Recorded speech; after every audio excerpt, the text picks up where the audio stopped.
किसी बुद्धिमान व्यक्ति ने कहा था, कांग्रेस भारत को संविधान के माध्यम से मुस्लिम राष्ट्र बना चुकी थी, बस वो इसकी घोषणा नहीं कर पाई। मनमोहन सिंह ने जब कहा था कि देश के संसाधनों पर पहला अधिकार मुसलमानों का है, वो इसी घोषणा का प्रयास कर रहे थे। कांग्रेस ने आशा नहीं की थी कि हिंदुओं की ओर से इतना कड़ा विरोध देखने को मिलेगा। भारत को शरिया पर आधारित इस्लामी राष्ट्र बनाने का अभियान उसी दिन आरंभ हो गया था जिस दिन पाकिस्तान बना। वर्ष 1950 में संविधान के अनुच्छेद 25 के माध्यम से धर्मांतरण को वैध बना दिया गया, ये जानते हुए कि चारों प्रमुख भारतीय धार्मिक समुदाय हिंदू, सिख, बौद्ध और जैन बलपूर्वक या लालच देकर धर्मांतरण नहीं करते, जबकि दोनों अब्राहमिक मजहब प्रोस्लिटिक अर्थात धर्मांतरण पर आधारित हैं। कांग्रेस ने अनुच्छेद 28 के माध्यम से हिंदुओं को धार्मिक शिक्षा देने का अधिकार छीन लिया, लेकिन अनुच्छेद 30 बनाकर मुस्लिमों और ईसाइयों को मजहबी शिक्षा देने की छूट दे दी। कोई और देश होता तो इसे धार्मिक अत्याचार की श्रेणी में रखा जाता। इसके बाद 1951 में सभी मंदिरों के चढ़ावे का पैसा हिंदुओं से छीन लिया गया। कांग्रेस सरकार ने हिंदुओं पर तो सेकुलर कानून थोप दिया, लेकिन मुस्लिम और ईसाई पर्सनल लॉ को छुआ तक नहीं। उन्हें बहुविवाह की छूट दी गई ताकि वे तेजी से जनसंख्या बढ़ा सकें।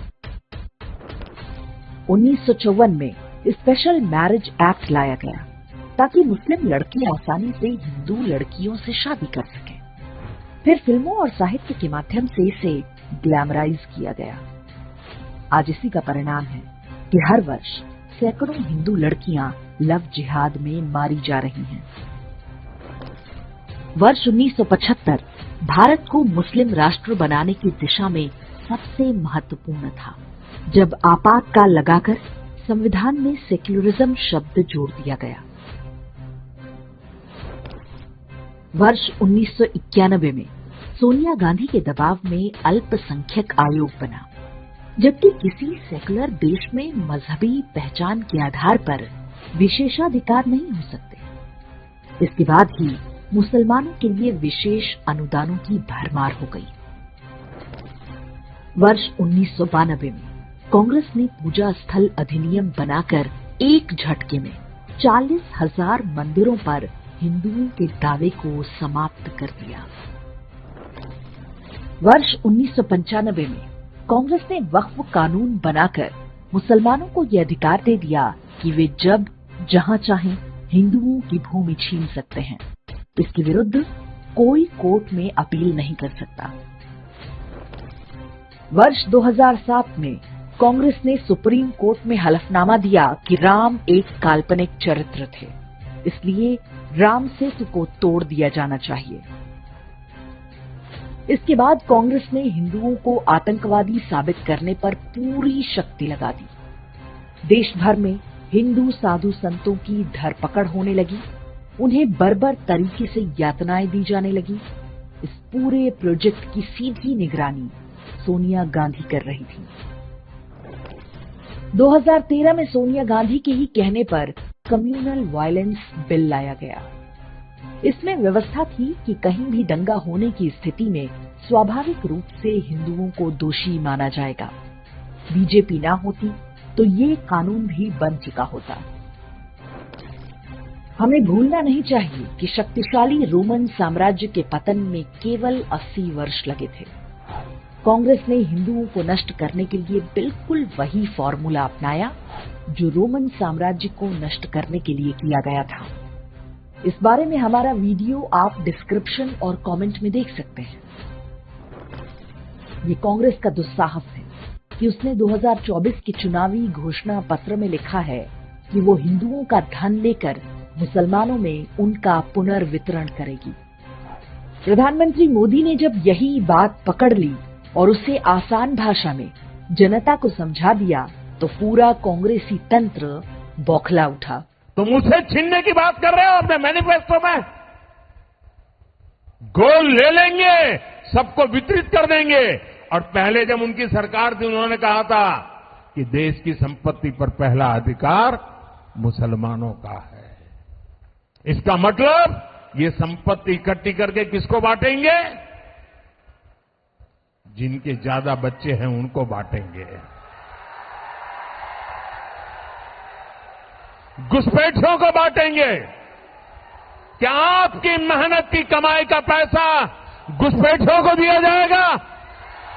आपको मंजूर है ये कांग्रेस का मैनिफेस्टो कह रहा है कि वो माताओं बहनों का सोने का हिसाब करेंगे, उसकी जड़ती करेंगे, जानकारी लेंगे और फिर उस संपत्ति को बांट देंगे।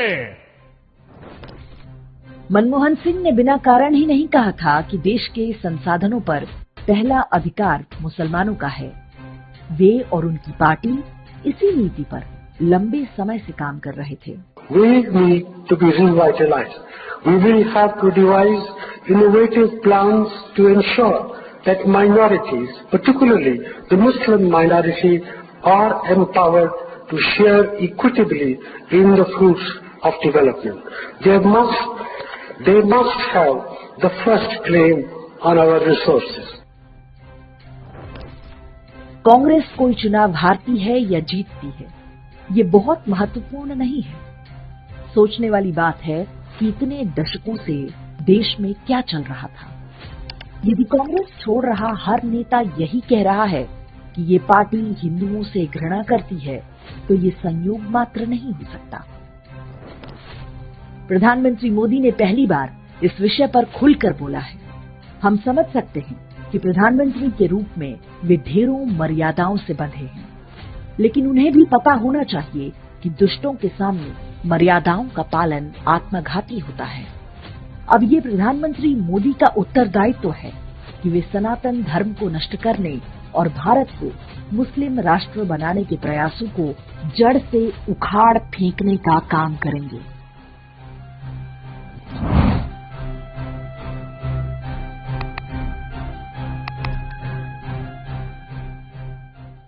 इंडेक्स ऑनलाइन के वीडियो समाज को समर्पित हैं। आप इनको डाउनलोड करके जैसे चाहे वैसे प्रयोग कर सकते हैं। चाहे तो आप हमारे टेलीग्राम चैनल से जुड़ सकते हैं।